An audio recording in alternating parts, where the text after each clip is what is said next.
بسم الله الرحمن الرحيم. شقة في منطقة قصر اسكندرية، تاني نمرة من شارع 10 مستشارين. الشقة في الدور ال11، البرج 15 دور، أسانسير وحارس، مدخل فندقي، 3 عدادات مياه كهرباء، قصدي عداد مياه وعداد كهرباء، والغاز موجود في العمارة على التوصيل. الشقة 120 متر، 3 أوض وريسبشن، 2 حمام، شقة ناصية مفيهاش حاجة على مناور خالص. تشطيب أول ساكن زي ما احنا شايفين كده. ده الريسبشن بتاعنا على الشارع ما شاء الله عليها، كلها جبسون بورد. الشقة مش محتاجة أي مصروف خالص، التشطيب بتاعها تشطيب عالي جدا. الريسبشن اهوت مربع، معانا شيل قطعتين مرتاح زي ما احنا شايفين. ده الريسبشن، ده شباك دوت على الشارع. هنا عندنا طرق التوزيع فيها ال3 أوض والحمام والمطبخ. ده عندنا أول حمام، حمام اللي هو الضيوف الاستقبال، الحوض، وهنا القعدة ودش.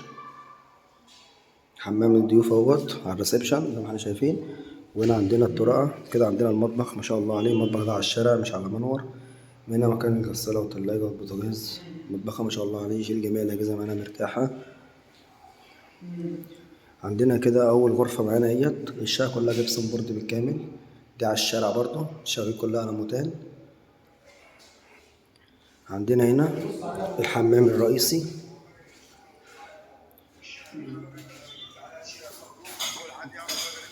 ده الحمام الرئيسي، شايل هنا مكان الكابينة، وهنا القعدة، والحوض اهوت معمول رخام، شغل عالي جدا. هنا القعدة والكابينة هنا، والحوض اهي موجود مكانه. حمام ما شاء الله عليه، مساحته كويسة. كده عندنا الغرفة التانية برضه على الشارع. الأوض كلها ما شاء الله عليها، تشيل أوض نوم مرتاحة، 3 أوض كبار. عندنا هنا الشقة حتى الطرق كلها جبسون بورد زي ما احنا شايفين، الطرق كلها جبسون بورد. دي كده الأوضة التالتة اللي فيها البلكونة، أوضة 4 في 3.5 مرتاحة. دي البلكونة بتاعتنا اهيت على الشارع. الشقة تاني نمرة من شارع 10 مستشارين.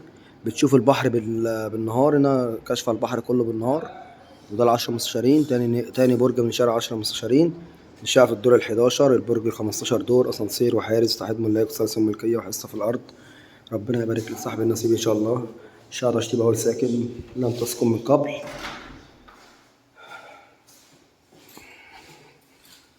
ربنا يبارك لصاحب النصيب إن شاء الله. السلام عليكم ورحمة الله وبركاته.